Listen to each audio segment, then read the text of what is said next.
Hello everybody. So here on the farm, I was looking at locations to put my sawmill. I've come up with the best location, I think, for the time and the energy and the money spent. What I'm going to do is I'm going to build off our conex box, which is a 40-foot high cube here. And I've gone on ahead and got some pressure treated posts to set into the ground, just because I didn't want to worry about any rot and everything. I've got it 12 foot wide, and I've got these beams. They are 3-inch by 8-inch. Some of them are up to 20 foot long. I've cut them down now to, I think the ones on top are 16 feet. I have a few that are longer. I'll go back later with the chainsaw and cut them up and everything. But on the post side here, I went ahead and did my hurricane clips, if you want to call it, one on that side. And again, one on this side here, and I have a lag bolt that goes through it. My supports, the braces here, those are made of the same type of material as the beams up on top. The beams up on top are, again, 20 plus foot long.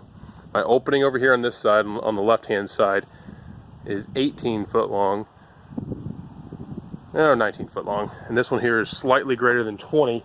And the reason I had to do that for such a large span was for the sawmill, so I can get my logs in there. I can easily drive the tractor with my hitch attachment, my 3-point hitch, get in there, grab the sawmill, or I can even pull the truck forward and come through here, no issue. The other good thing is it's right off the road that I have coming to the back here. So again, if I do decide just to drive the truck in here, just have to make sure the stall here in front of the sawmill is cleared out. You know, drop the sawmill off, unhook the truck, and I can pull around in my big open area here. Right now it's not so big and open because I have toys and tractor and trailer and everything in the way. The only thing that's shown to be some sort of difficulty was the connection point onto the conex box. Now the wood up on top there, that's just some scrap wood. I just getting it out of the way and put it in such a place where it's getting out of my way. What I came up with is I have these L brackets up on top of the conex box. I want to come back and weld those on there. I just have them in place right now because I'm still taking measurements. And I actually have that top, see if I can just point to it, boom, right there, that oak right there. That top 1x down the entire length to stop the lateral movement of the beams up there. So again, that's those L brackets. The first one is actually a smaller L bracket because I'm going off of where that conex box connects to the other conex box. So between that height and the height of the actual, I guess you want to call it deck up there, is 2 inches. So each of the subsequent ones that are on the extreme ends, those are up 2 inches higher. There we go. Those are up 2 inches higher down the whole length of it. And I just have one lag bolt there right now.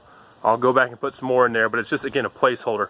And again, what I'll do is I'll come in and I will weld on the bottom side, and on the 2 other sides, I'm going to just use my mag flux or flux core, whatever welder that I got from Harbor Freight. I'm going to use my neighbor's generator to go ahead and do that. Let me see if I can climb up here.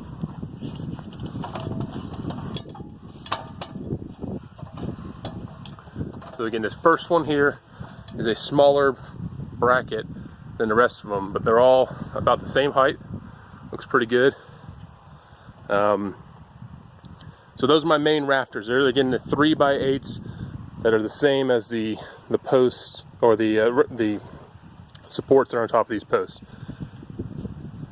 Next, what I'm going to do is I'm going to come through and put in my, if you want to call them, purlins.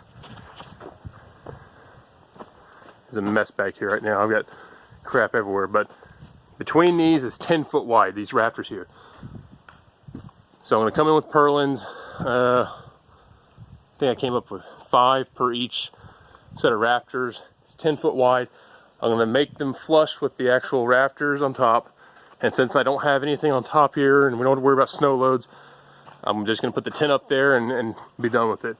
Again, this is just to cover up the sawmill. My space, again, is 12 foot wide. My height clearance, even at the top of the sawmill, I'm going to have excess of a foot, I believe.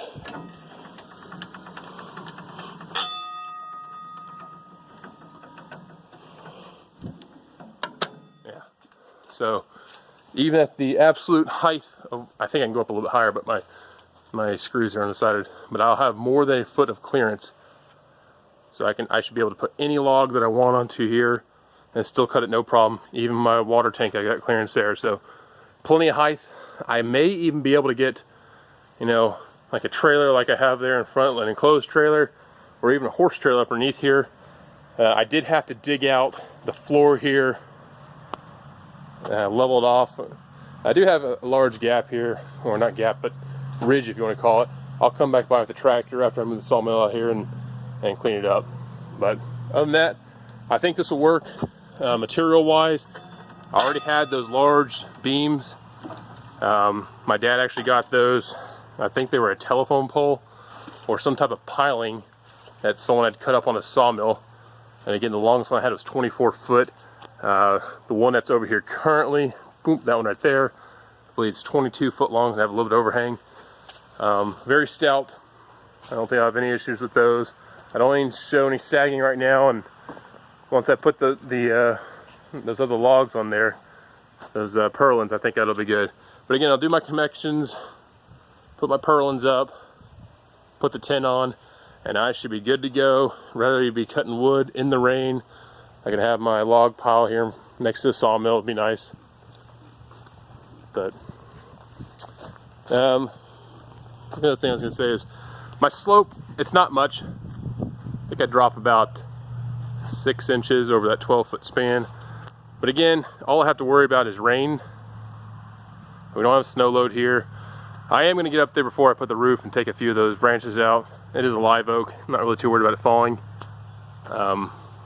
But yeah, there you go.